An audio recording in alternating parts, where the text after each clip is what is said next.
Fala pessoal, sejam todos muito bem-vindos mais uma vez aqui ao nosso canal Espaço Química e hoje nós daremos início às nossas aulas aí para o EAN 2020 no tocante à disciplina de Química. Então nós iremos abordar um tópico do teu edital que é de extrema importância e que sempre tem uma questãozinha envolvendo este tópico nas provas, certo? Então vamos dar início sem enrolação, vamos já começar a tratar deste tópico aqui, que é justamente propriedades da matéria, beleza? Esse que é o primeiro tópico que sempre é cobrado aí, na prova de Química do concurso aí das escolas de aprendizes marinheiros. Então, propriedades da matéria. Então, o primeiro passo que você tem que saber antes de estudar matéria, propriedades da matéria, é descobrir o que a química estuda. Por que isso é importante? Para você saber o objeto de estudo da química, beleza? Para você não entrar errado aqui, para você não entrar errado em campo aqui. Então vamos lá. Então a química é a ciência que estuda a estrutura da matéria, tá? É o que nós iremos abordar hoje. A composição e as propriedades de diferentes matérias, suas transformações e variações de energia. Então, a química ela se ocupa de estudar a estrutura da matéria, tá? Não só isso, a composição, as propriedades, são características aí da matéria, as transformações e as variações de energia. Partindo desse pressuposto, nós vamos trazer dois conceitos extremamente importantes, que às vezes caem em prova, tá? Às vezes já caiu na prova da EAN em concursos anteriores, que é você saber diferenciar transformação química de transformação física, certo? Então, esse é o primeiro ponto que você deve tentar diferenciar. Quando nós tratamos em transformação química, você tem que ter isso bem consolidado na tua cabeça. A transformação química surge aí, tem a formação de um novo material ou de uma nova substância. Certo? Tem a transformação, só que nessa transformação surge aí uma nova substância, um novo material. Vide aí as reações químicas, por exemplo, a reação de um ácido com uma base vai dar sal e água. Então é bem por aí. Então se você tem a formação de uma nova substância, de um novo material, você está diante de uma transformação química, certo? Professor, mas existe transformação que não forma um novo material? Sim, é a transformação física. Na transformação física, você não forma um novo material. Não tem a formação de um novo material. Isso acontece quando? Imagine aí, tu está estudando, aí dá uma vontade de tomar um cafezinho, o que tu faz? Tu coloca o papeiro no fogo com água. A água começa a borbulhar e tu esquece lá. Quando chegar, tu vê o papeiro vazio sem a água. O que aconteceu? A água estava no estado líquido, ela passou por estado gasoso, mas ela não deixou de ser água. Beleza? Só mudou o estado de agregação das partículas. Então, você está diante de uma transformação física, beleza? Um exemplo de uma transformação química, uma oxidação aí, por exemplo, a ferrugem de alguma coisa, isso é uma transformação química. Transformação física, você não tem a formação de um novo material. Muito simples, muito fácil. Então, basta você memorizar isso daí, basta você aprender, na verdade, esse conceito. Só mais uma informação, como o edital vai sair lá para abril, mais ou menos, eu peço que você veja este vídeo pelo menos 2 vezes, pessoal, para você estudar e revisar, veja aí mais de 2 vezes. Ah, tá. E aqui também na descrição tem esta mesma aula, mas no formato de texto, em PDF, para você ter um material de apoio bem interessante. Beleza? Então nós já vimos a diferença de transformação química para transformação física. Vamos adiante. Antes de nós estudarmos aí as propriedades da matéria, é necessário que você saiba o que é a matéria. Provavelmente você deve estar estudando aí por um celular ou por um computador. Então isso que você está estudando, esse tablet, esse celular, certamente é uma matéria. Por que é matéria? O conceito de matéria é um conceito bem simples. O que seria matéria? É tudo que tem massa,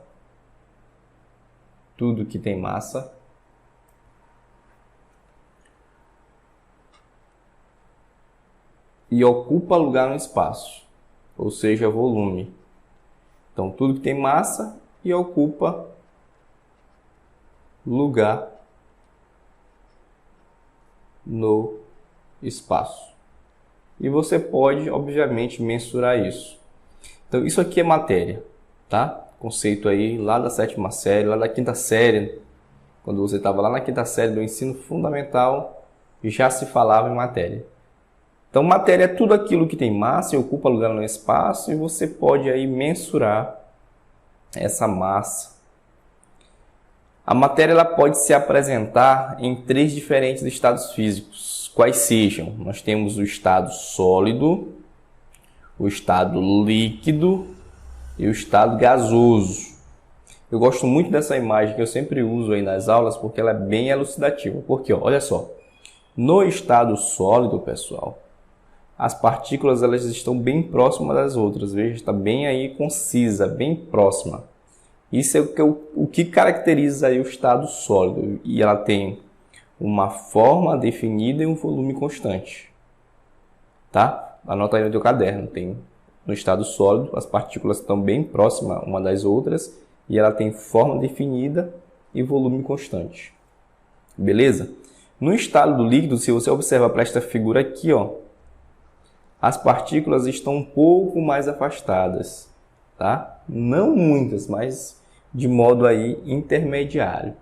Neste estado físico aqui, o volume ele é constante, mas a forma aí ela é variável. Como assim o volume constante? Se você colocou, por exemplo, 500 ml de um copo, não vai aumentar esse volume se você colocar no copo, obviamente, tá? Você pega 500 ml e coloca dentro de um tanque. Obviamente que mesmo dentro de um tanque vai estar os 500 ml da água. Agora, por que a forma é variável? Se você coloca dentro de um copo, vai ter a forma de um copo.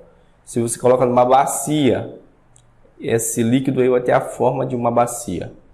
Então, escreve aí na tua caderneta, no estado líquido, a forma ela é variável e o volume é constante. E as partículas estão aí mais afastadas do que no estado sólido. Já no estado gasoso, galera, olha só, as partículas estão bem mais afastadas, tá? Estão bem mais soltas. A movimentação aqui é muito maior. Aqui a movimentação é intermediária e aqui a movimentação desse primeiro aqui quase não ocorre. Se você observar aqui, no estado gasoso, o volume ele é variável e a forma também é variável.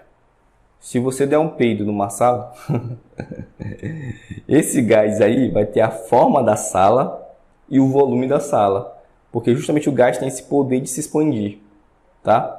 Então você vai memorizar que o volume é variável. Eu não achei um jeito aqui de colocar meu tabletzinho aqui, meio difícil, porque a mesa aqui ela é muito mole. E a forma também, tá? É variável. Beleza? Então, no gasoso, se você coloca um gás dentro de uma sala, vai ter a forma da sala, obviamente. E o volume também. Aqui, o volume, ele é constante e a forma é variável. Aqui no sólido, tá? O volume é constante e a forma também é constante. Eu vou colocar definida, melhor. O termo mais correto. Então, a forma também não varia e nem o volume também não varia. Então, bem interessante essas 3 formas com que a matéria pode se apresentar, beleza? Líquido, sólido e gasoso. Aí eu gosto sempre de brincar, né? Quem já viu os cursos anteriores tem esta frase aqui. Só lembrando, pessoal, só lembrando que eu sei realmente como é a sigla hoje em dia, LGBT e tal. Eu sei disso, tá? Mas aqui é para memorizar. Então, gay, lésbica, sapatão. Beleza? GLS. Para que isso? Quando estiver trabalhando aí com ponto de fusão e ponto de ebulição, você vai ver que vai servir muito bem para você memorizar. Então, vamos dar prosseguimento. Já que nós já sabemos o que é matéria, já que nós sabemos como é que a matéria se apresenta na natureza, agora faz-se necessário nós aprendermos aí as propriedades gerais e as propriedades específicas. Tem diferença? Claro que sim. As propriedades gerais, galera, são aquelas que são inerentes a qualquer tipo de material. Então, toda matéria vai ter essa mesma propriedade, tá? Exemplo, professor, massa é uma propriedade geral, volume, tá? Volume, impenetrabilidade,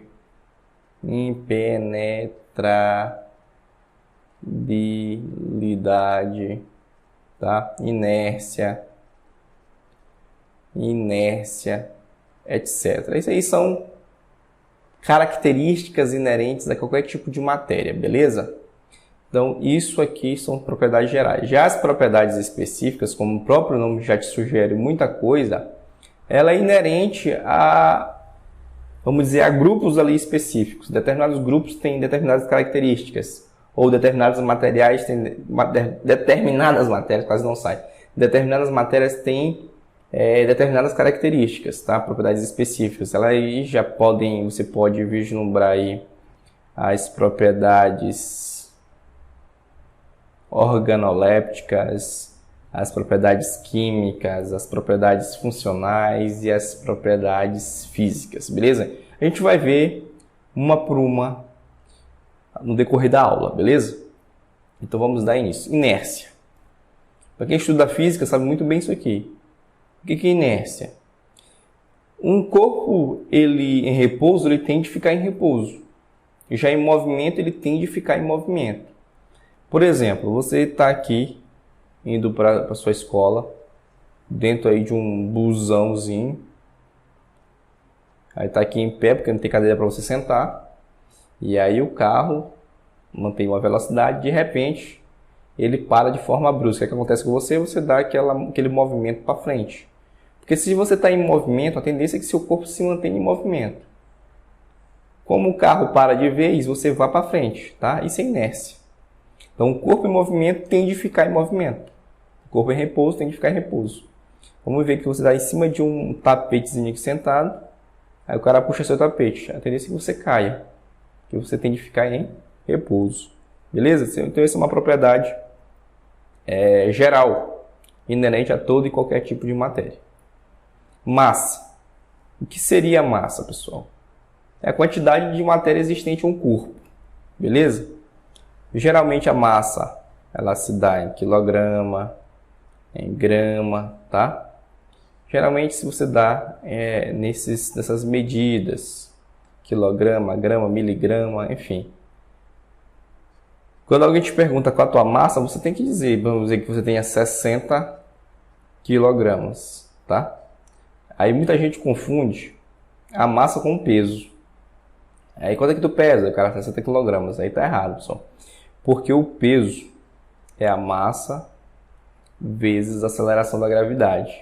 Então você teria que multiplicar esse 60 aqui vezes 10. Aí daria 600, beleza? Mas a massa geralmente ela é dada em grama, quilograma, miligramas, centigramas, enfim. Toneladas. Então, massa é a quantidade de matéria existente em um corpo. Dando prosseguimento, o que seria volume? Volume é o espaço ocupado pela matéria.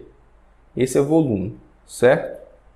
Vamos supor aqui que você tem um tanque de 50 litros. Se você coloca 50 litros de água, então a água ocupou um volume aí de 50 litros. Geralmente, o volume ele é dado em litro, em centímetros cúbicos, em decímetro cúbico, enfim. São essas unidades de medidas aí para volume. Não só essa, né? Tem várias. Litros, mililitros, enfim. Uma série de medidas, né? De unidades de medidas. Continuando, compressibilidade. O que seria compressibilidade? É a propriedade em que você pode comprimir, beleza? Você pode comprimir determinado material. Por exemplo, se você usa esse experimento aqui, de uma seringa, e você empurra, então essas partículas tendem a se comprimir. Então você vê que essas partículas aqui, que é o gás, ela diminui de volume. Ó, como é que está bem espalhado aqui, as partículas aqui, elas estão bem unidas. Então a matéria tem essa propriedade aí de se comprimir, ou seja, diminuir o volume, beleza? Isso é compressibilidade. Elasticidade. Elasticidade é uma propriedade que o material tem a voltar a seu estado inicial. Vamos pegar a experiência da seringa mais uma vez. Se você... Essa seringa aqui ficou estranha, né? Se você empurra o êmbolo, tá? A tendência é que quando você pare de empurrar, esses gás voltem ao normal, tá? Então o gás ele também tem elasticidade. Então, ele se comprime e depois ele volta ao estado inicial. Beleza? Isso é elasticidade. Você pode fazer experiência aí com elástico também, esticar, e depois ele volta ao tamanho inicial. Beleza? Impenetrabilidade. Impenetrabilidade, galera. Você vai imaginar a seguinte frase: dois pés não calçam o mesmo sapato, tá? Ou então você imagina aí que um prego você prega na parede, para ele entrar, esse barro daqui tem que sair. Porque não pode o prego ocupar um espaço e o barro também, então alguém tem que sair. Então veja que dois corpos não podem ocupar o mesmo espaço. Isso é uma regra básica. Beleza? Divisibilidade é a propriedade que tem a matéria em se dividir em partes pequenas, tá? Em partes bem pequenas. Então essa é a divisibilidade. Você pode pegar, por exemplo, um pedaço de caco aí de alguma coisa, quebrar com um martelo, aí você consegue fazer essa divisão em partículas bem menores. Indestrutibilidade. Mais uma propriedade bacana, tá? O que diz essa propriedade? Que a matéria ela não pode ser destruída, o que ela pode ser é transformada. E aí entra aquele conceito que eu te falei de transformação física e transformação química. Então, não pode ser destruída, apenas transformada. Na natureza nada se perde, tudo se transforma, né? Vamos iniciar agora a parte de propriedades específicas. Propriedades específicas bem interessantes também. Vamos lá, pessoal. Continuando, vamos lá para as propriedades organolépticas, que faz parte aí das propriedades específicas. O que é essa propriedade organoléptica? Geralmente é aquela voltada para os órgãos do sentido, beleza? Então é a característica que a matéria apresenta de estimular pelo menos um dos 5 sentidos, que é justamente paladar, audição, tato, visão e olfato.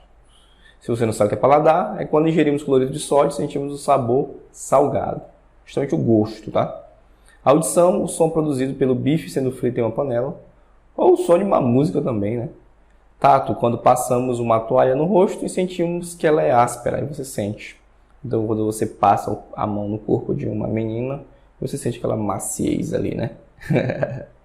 Visão, luz percebida a partir da explosão de fogos de artifícios, ou outra visão que você queira ter aí, uma visão bem bacana.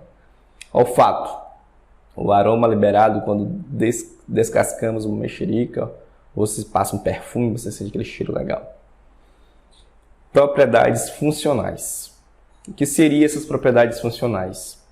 É a característica que algumas substâncias apresentam de desempenhar o mesmo papel, função ou promover a mesma sensação. Por exemplo, os ácidos. Os ácidos eles têm a mesma função. Beleza? Geralmente aí tem sabor azedo. Claro que você não vai provar um ácido para saber se tem sabor azedo. Principalmente ácido sulfúrico, beleza? Não vai provar que o bicho pega. As bases também tem geralmente sabor adstringente, só lembrar da banana verde. Os sais, salgado aí geralmente, tá? Os óxidos, enfim. Esses aqui são os grupos funcionais. Cada função dessa aqui, ela tem um grupo funcional determinante, que é justamente o que caracteriza o grupo funcional. Beleza? Propriedades químicas. E aqui você vai voltar àquela explicação da transformação química, beleza? O que diz o seguinte? É a característica que uma matéria apresenta de se transformar em outra, em um processo denominado fenômeno químico. Muitas vezes o fenômeno químico só ocorre quando a matéria é submetida a determinadas condições. Temperatura, catalisadores, eletrólises. Eu não entendi, professor, isso aí. Não te preocupa que tu já vai entender. Por exemplo, algumas reações químicas elas não acontecem em temperatura ambiente, certo?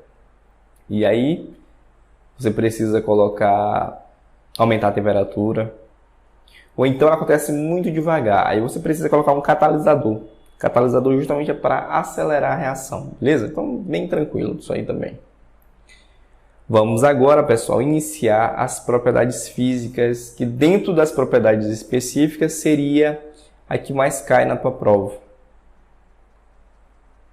Além de propriedade geral também, cai bastante propriedade geral. Então, se você tiver que focar muito nisso aqui, foque em propriedades físicas e em propriedades gerais. Então, propriedades físicas. A primeira que nós iremos apresentar aqui é a solubilidade. O que seria a solubilidade? É a característica que uma determinada matéria apresenta de dissolver a outra. Aí você vê a água. A água ela tem um poder muito grande, né? Ela é considerada aí um solvente.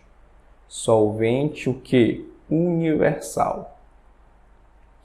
Por que ela é um solvente universal? Porque ela tem aí, ela dissolve a maioria das substâncias, beleza? Então a água, por exemplo, tem a capacidade de dissolver o cloreto de sódio.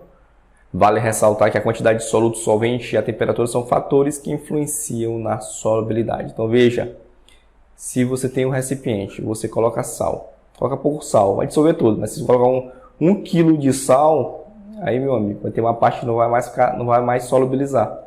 Então a quantidade de soluto aqui é determinante para a questão da solubilidade. Coloca muito soluto, provavelmente vai ficar aí sal sem ser dissolvido. A temperatura também, pessoal. Veja um exemplo aqui de temperatura. Em relação a gramas de sacarose em 100 ml de água. Se você observar aqui, ó, em 10 graus Celsius, essa mesma grama de sacarose aqui, ó, vai dissolver 190,5 gramas. Mas se tu aumentar a temperatura para 40, vai dissolver muito mais, ó, 238,1 gramas. Então, se tu aumenta a temperatura, também aumenta a solubilidade. Beleza? Então veja que cada vez que aumenta a temperatura, mais dissolve o soluto aí em meio aquoso, que é a água. Então, temperatura é uma das variáveis aí que influencia diretamente na solubilidade. Densidade. O que seria essa densidade? É a relação da massa com o volume. E é dada pela essa fórmula aqui, ó. Densidade é a massa pelo volume. Professor, eu não consigo decorar isso aí, né? Ó, desejo mamar você. Beleza? Então decora, desejo mamar você. Se tu isolar o volume, aí vai ficar assim, ó. Tu isola o volume. V vezes D dá VD. E o D vem para cá dividindo. Então a densidade, desejo mamar você, o volume. Vá mamar o diabo. Tá? Então memoriza volume, memoriza densidade. Densidade é a relação da massa com o volume. Desejo mamar você, vá mamar o diabo. Beleza? Ponto de fusão. Isso aqui também é bem interessante, galera. Bem interessante mesmo. O que seria ponto de fusão? Ponto de fusão... Eu ia falar ponto de fudão. Ponto de fusão é a temperatura que indica quando uma matéria deixa de ser sólida e passa a ser totalmente líquida. Então aqui tem o gelo. Então qual seria o ponto de fusão? Aí é aquela temperatura em que esse gelo passa a ser água. Tá? Então é uma temperatura o ponto de fusão. Não vai confundir. Ponto de ebulição é a temperatura que indica quando uma matéria deixa de ser líquida e passa a ser totalmente gasosa. Tá? Então diferentes matérias aí têm diferentes pontos de fusão e ponto de ebulição.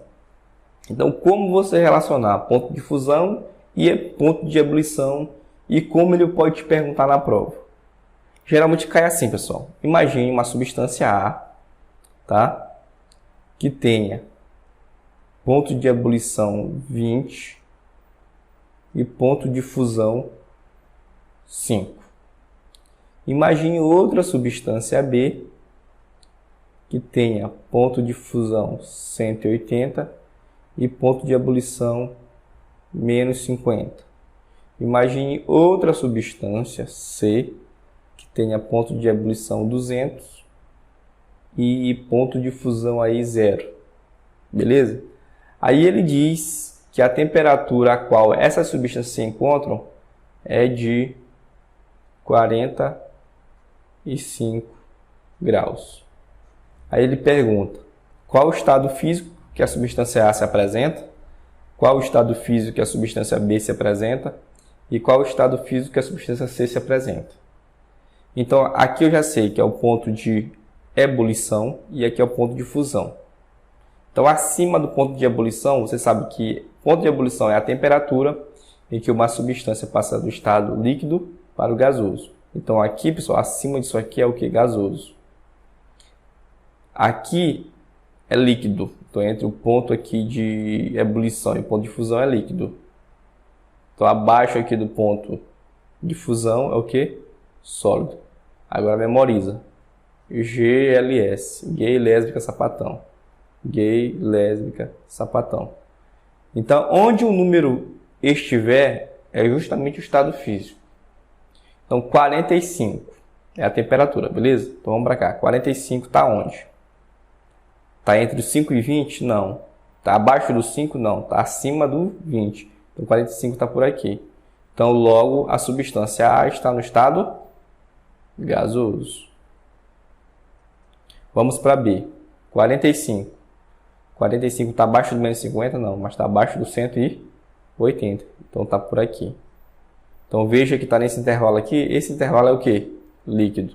Então, a substância B está no estado líquido. Vamos para outra. 200 e 0. 45 está por aqui. Então, no meio aqui, né? Então, também está no estado líquido. Simples, né? Muito simples. Então, bote a escala. Se ele te der o ponto de fusão, ponto de ebulição. Ponto de ebulição tu coloca aqui. Ponto de fusão tu coloca aqui. Aí tu lembra do gay, lésbica, sapatão. É só você ver a escala. Se ele vai dar o ponto de fusão, vamos dizer, 30, aqui 60. Ele vai te dar um número lá da temperatura. Aí você vai apenas olhar na escala. Não tem erro, galera. É muito tranquilo isso aqui. Se você não entendeu, volta o vídeo. Sugiro que você assista o vídeo 2 vezes. Beleza? Vamos lá. Continuando. Propriedades físicas. Tenacidade, galera. Tenacidade. A propriedade sempre cai. É a capacidade que uma matéria tem de resistir ao impacto com outra matéria. Joga uma pedra no vidro da tua casa aí. O que acontece? O vidro quebra. Então a pedra aí ela é mais tenaz. Beleza? Dureza. É a capacidade que uma matéria tem, que uma matéria apresenta de riscar a outra. Tá? De riscar a outra. Sempre a que risca é a que gasta a outra. Por exemplo, se você pegar uma pedra e passar no vidro, o vidro vai ficar arranhado, né? Então a pedra riscou o vidro. Mas se tu pega um giz e risca um quadro, quem está riscando quem? O quadro está riscando o giz, porque o giz está sendo gasto ali naquele momento. A quase não sai. Galera, eu acho que de propriedades da matéria já encerramos. Foi bem rápido, né? Bem rápido mesmo. Na próxima aula faremos questões para você memorizar esse troço aqui. Então eu já peço que você deixe o like. Vou fazer um dedo aqui do like aqui. Se você é novo, vou me apresentar para vocês. Não me apresentei nisso. Se você é novo aqui, meu nome é Alberto. Sou professor aqui do Espaço Química. Te inscreve no canal, porque é muito importante. E até a próxima aula, que é a aula de questões desse assunto aqui, tá? Então, galera, sem mais para o momento. Falou!